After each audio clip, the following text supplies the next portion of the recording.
Hello friends, आज ધોરણ 10 ની અંદર ચેપ્ટર 9 ત્રિકોણમિતિનો ઉપયોગો। તો ત્રિકોણમિતિના ઉપયોગોની અંદર આપણે ભણવાના છીએ આજ એક્સરસાઇઝ 9.1 નો સમ નંબર 1।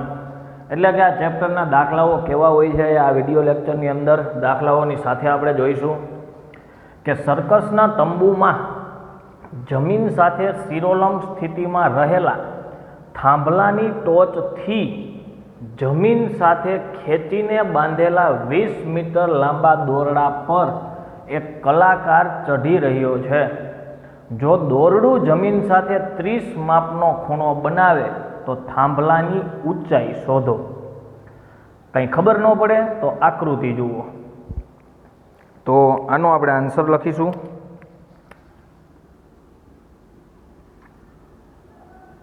આન્સર લખીએ, આકૃતિ સમજતા જઈએ। પહેલાં તો આ કાટકોણ ત્રિકોણ આપણને જે આપવામાં આવ્યો છે આ કાટકોણ જ હોય છે। અહીંયા એને આપણે પહેલાં નામથી સજાવી દઈએ કે આ ત્રિકોણનું નામ છે ABC।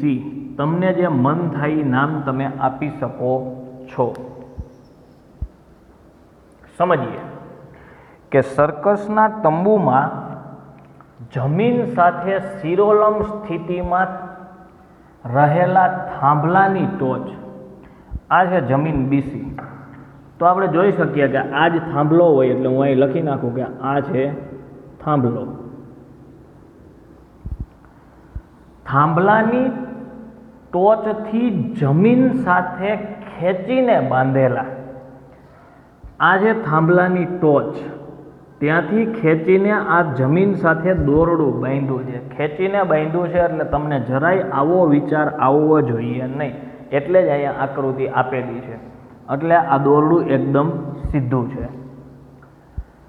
20 મીટર લાંબા દોરડા પર એક કલાકાર ચડી રહ્યો છે। એટલે અહીંયા કલાકાર છે એ કલાકાર ધીમે ધીમે આની ઉપર ચડવાનો છે। એટલે એનાથી આપણે કાંઈ મતલબ નથી, કલાકાર ત્યાં પહોંચે ન પહોંચે એનાથી કાંઈ મતલબ નથી। આપણું તો કામ એ છે કે આ દોરડાની લંબાઈ 20 મીટર છે અને આ દોરડું આ જમીન BC સાથે 30 માપનો ખૂણો બનાવે છે। તો આપણે આ થાંભલાની ઊંચાઈ મેળવવાની છે। મતલબ કે આ કાટકોણ ત્રિકોણની અંદર તમને એક ખૂણાનું માપ આપ્યું છે ને એક બાજુનું માપ, બાજુ તરીકે અહીંયા કર્ણ છે, તમારે આ ABનું માપ ગોતવું છે। આપણે જ્યારે ત્રિકોણમિતિ ચેપ્ટર ભણતા હતા ત્યારે પણ મેં તમને કીધું હતું કે તમને એક બાજુ અને એક ખૂણાનું માપ કાટકોણ ત્રિકોણમાં આપી દે એટલે બાકીની બધી જ વસ્તુ મળી જાય। તો અહીંયા આપણે એનો ઉપયોગ કરવાના છીએ। પહેલાં તો જે આપણે આ ત્રિકોણની અંદર ધાર્યું એના વિશે લખી દઈએ કે ધારો કે શું વળી ધારો કે AB થાંભલો અને AC દોરડું છે તથા AB થાંભલો અને AC દોરડું છે। તેથી એવું હું અહીં કહી શકું કે AC બરાબર 20 મીટર તથા દોરડું AC એ જમીન BC સાથે 30° માપનો ખૂણો બનાવે છે। આવું આપણને કહેવામાં આવ્યું છે કે નથી આવ્યું? જો દોરડા પર એક કલાકાર ચડી રહ્યો છે, દોરડું જમીન સાથે 30 માપનો ખૂણો બનાવે છે। એટલે મેં અહીં નામ આપી દીધા, દોરડું કોણ? AC, એ જમીન કોણ? BC સાથે 30 માપનો ખૂણો બનાવે। તો આપણને અહીંયા સમજાય શું? તો આપણને અહીંયા સમજાણું કે તેથી ખૂણો C બરાબર 30°। ક્લિયર? તો આટલું તો આ રકમની અંદર આપ્યું હતું, એની ઉપરથી આપણે આટલું લખી દીધું। હવે કામ શું કરવાનું છે? હવે તમારા મગજની અંદર તમારે જાતે વિચાર લઈ આવવાનો છે કે અહીંયા C ઉપર ઊભા છીએ, ખૂણાનું માપ 30 છે, બીજું શું આપેલું છે? તો તમે કહેશો કે સર કર્ણનું માપ આપેલું છે। તો 30 ખૂણો છે તો આપણે કઈ બાજુ ગોતવાની છે? તમે કહેશો કે સર AB બાજુ ગોતવાની છે। હું કહું એમ નહીં તો તમે કહેશો કે સર થાંભલાની ઊંચાઈ ગોતવાની છે। હું તમને કહું છું એમ નહીં તમે વિચારો કે આ કાટકોણ ત્રિકોણ છે, એમાં અહીંયા ખૂણો છે, તો આ ખૂણાની કઈ બાજુ ગોતવાની છે? તો તમે કહેશો કે સર સામેની બાજુ ગોતવાની છે. 30નો ખૂણો છે એની સામેની બાજુ ગોતવી છે અને કર્ણ આપણને આપેલો છે, એટલે આપણે વિચારવાનું કે સામેની બાજુ અને કર્ણવાળું શું હોય? સામેની બાજુ શાક કોનું હોય? સાઈનનું. હા, બસ આ રીતે તમારે યાદ કરીને દાખલા ગણવાના છે. માટે હવે હું અહીંયા કરીને લખીશ કે હવે સાઈન સી બરાબર ખૂણો સી, કેમ કે સી ખૂણો આપ્યો છે એટલે સાઈન સી લેવાનું, એનું કંઈ કામ નથી કેમ કે અહીંયા આપેલો નથી.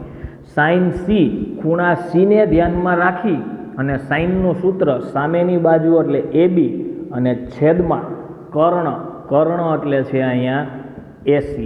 કદાચ તમે ફરી પાછું ફેરબુક વાંચો આજથી 2-3 મહિના પછી ને તમને યાદ ન આવે તો હું તમને અહીંયા સાઈડમાં ખાલી સૂત્ર લખી દઉં કે સાઈન શાક. રેડી? આ સૂત્રનો મેં અહીંયા ઉપયોગ કર્યો છે. જોકે તમે સમજી પણ શકો, તમારે આ ક્યાંય લખવાની જરૂર નથી, પણ તમે ફેરનોટની અંદર લખજો. એક્ઝામમાં કે ટેસ્ટમાં ક્યાંય લખવાની જરૂર નથી. હવે સાઈન સીની જગ્યાએ ખૂણાનું માપ મૂકી દઈએ 30 અંશ. એબીનું માપ એટલે કે થાંભલાની ઊંચાઈ આપણે મેળવવાની છે અને એસીનું માપ તો એસી તરીકે છે અહીંયા 20. સાઈન 30નું મૂલ્ય એટલે તમારે અહીંયા કોષ્ટકની જરૂર પડે. ખાસ તમે જે દાખલાઓ ભણવાના છો એમાં કોષ્ટકની કિંમતો તમને યાદ રહી જાય. 0 અને 90 ક્યાંય એટલું બધું આવવાનું નથી આ ચેપ્ટરની અંદર. તો તમારે 30, 45 અને 60 કોની કિંમતો? સાઈન, કોસ અને ટેનની જ કિંમતો લેવાની. તો આ 9 કિંમતો તો તમને યાદ રહી જાય, યાદ રાખવાની ટ્રાય કરજો. સાઈન 30નું મૂલ્ય છે 1/2, AB/20. 20 ભાગાકારમાં આ સાઈડ આવે તો ગુણાકારમાં, એટલે લખાય કે 20/2 બરાબર AB અને છેદ ઉડાડીએ તો લખાય કે AB બરાબર 10 મીટર. તમે જોવો જે ઉપર દાખલામાં તમને ક્યાંય લખીને આપ્યું છે કે AB ગોતો? નહીં, થાંભલાની ઊંચાઈ ગોતો. તો AB તમે શું લીધું હતું? થાંભલો જ લીધો હતો. માટે તમારે છેલ્લે ગુજરાતીમાં એક લીટી લખવી પડે કે આમ થાંભલાની ઊંચાઈ 10 મીટર છે. બીજી એક વાત આ દાખલાની અંદર તમે ધ્યાનથી જુઓ કે કાટકોણ ત્રિકોણ છે, એમાં આ ખૂણાનું માપ 30 છે, કર્ણનું માપ 20 આપેલું છે અને સામેની બાજુ આપણને 10 મળી. આની ઉપરથી ખાસ ધ્યાનમાં રાખજો અને આ દાખલો લખો એની નીચે તમે નોંધ કરીને લખી લેજો. શું છે આ નોંધ? આ નોંધ છે કાટકોણ ત્રિકોણમાં, કાટકોણની જ વાત કરું છું. કાટકોણ ત્રિકોણમાં 30 અંશની સામેની બાજુનું માપ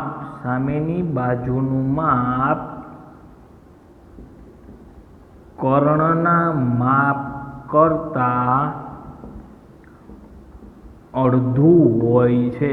કયો? હા કે હોય.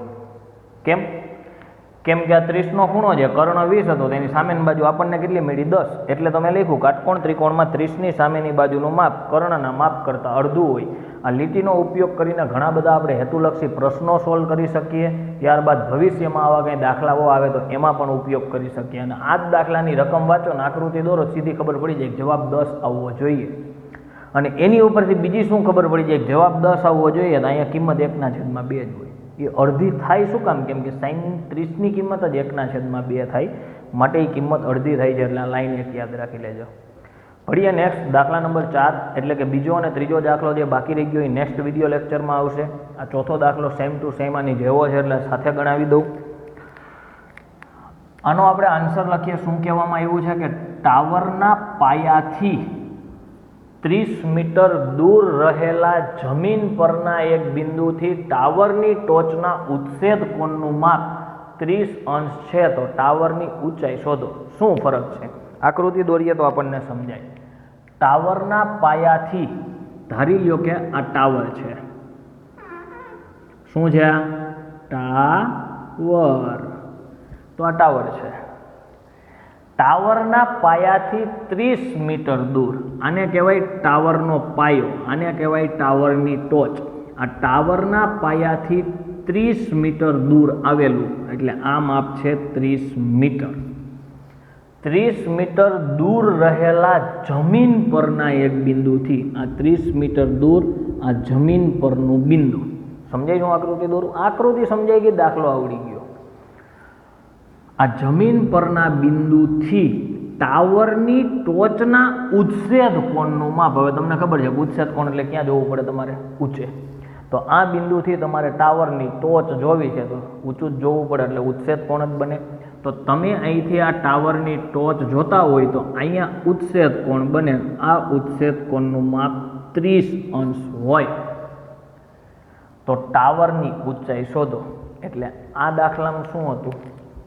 કર્ણ આપ્યો હતો અને ખૂણાની સામેની બાજુ ગોતવી હતી. આ દાખલામાં શું છે? પાસેની બાજુ આપી છે, જે ખૂણો આપ્યો જ ને એ ખૂણાની પાસેની બાજુ આપી છે, આપણે સામેની બાજુ ગોતવી છે. તો પાસેની બાજુ અને સામેની બાજુવાળું કોણ હોય એ ગોતી રાખો. તો હું થોડુંક અહીંયા લખી લઉં. આને આપણે નામ આપી દઈશું ABC. લખીએ. ધારો કે AB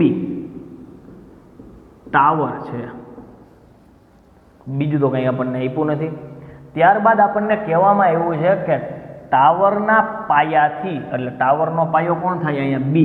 માટે હું લખીશ ટાવરના પાયા B થી 30 મીટર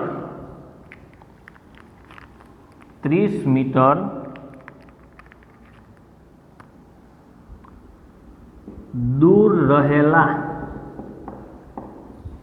જમીન પરના, આ લીટી હું જો રકમમાંથી જ લખું છું, જમીન પરના બિંદુ C થી ટાવરની ટોચ એનો ઉચ્છેદ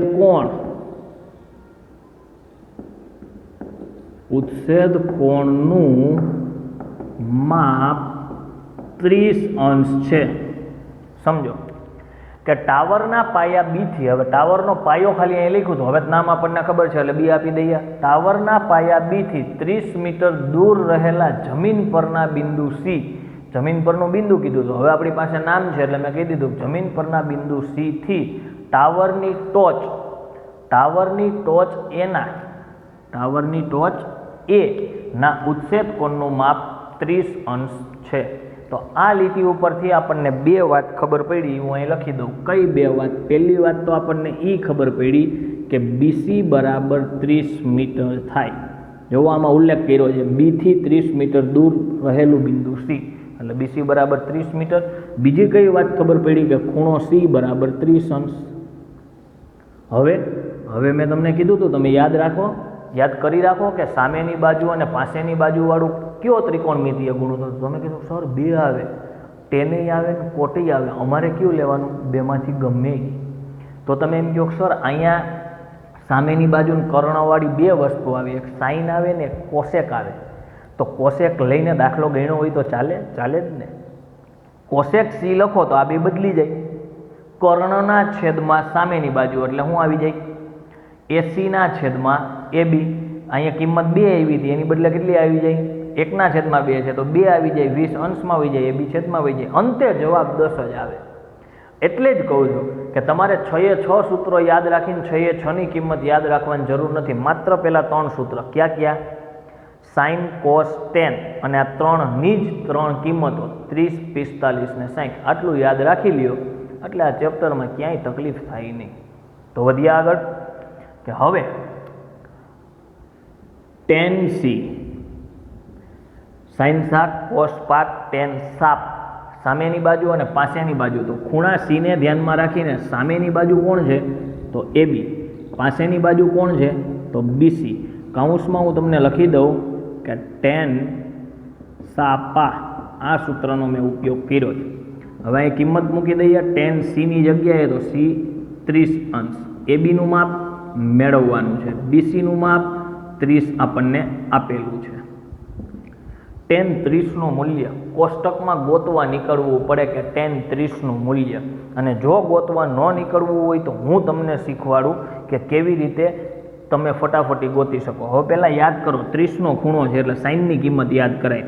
તો સાઇન 0 એ 0 હોય, 30 એ કેટલું હોય તો આ હોય 0/4, આ હોય 1/4નું વર્ગમૂળ, એટલે આ કિંમત 1/2. તો cos 30ની કેટલી હોય? √3/2. 2/2 ઉડાડી દો, tan એટલે sin/cos. તો કિંમત આવી રીતે તમને મળી જાય કે 1/√3. પણ આ ચેપ્ટરનો દાખલો પૂછાવાનો જ છે, કિંમત ઉપર જ આધારિત હશે. જો હોય તો આપણે કોષ્ટક દોરી નખાય, કેમ કે કોષ્ટક આપણે 1 મિનિટમાં દોરી શકીએ. AB/30, 30 ભાગાકારમાં આ સાઈડ આવે તો ગુણાકારમાં, 30/√3 AB. હવે અહીંયા છેદ ઉડે. કોક મને પૂછે કે ના સર હવે ક્યાં છેદ ઉડે છે? સમજો જો આવી રીતે, આવો કોઈ પણ દાખલો આ ચેપ્ટરનો હોય આવી રીતે જ છેદ ઉડશે, એટલે સમજી જાજો. એક વખત સમજી જાશો બધામાં સેમ ટુ સેમ છે. આ 30ને કહેવાય તું છો 10/3/√3. હા કયો? 30ને એવું કહેવાય 10/3. હવે આ જે 3 છે એને કહેવાય 2 વખત √3. એક સ્ટેપ વધારે લખું, જો તમને સમજાઈ ગયું હોય તો તમે અહીંથી જ ડાયરેક્ટ છેદ ઉડાડી દેજો. બાકી નથી સમજાતું એના માટે એક સ્ટેપ વધારે લખી દઉં કે આને કહેવાય 10 આ 3ને કહેવાય √3/√3 અને છેદમાં √3. આ 3ના 2 ભાગ કરી દીધા, √3/√3. આ 2 ઉડી જાય એટલે એનો મિનિંગ એવો થાય કે AB બરાબર 10√3 મીટર. તો આ છે આપણા દાખલા નંબર 4નો જવાબ. પણ શું તમને AB ગોતવાનું કીધું હતું? ના, તમને શુદ્ધ ગુજરાતીમાં કીધું ટાવરની ઊંચાઈ શોધો. તમે ટાવર કોને લીધો છે? AB ને.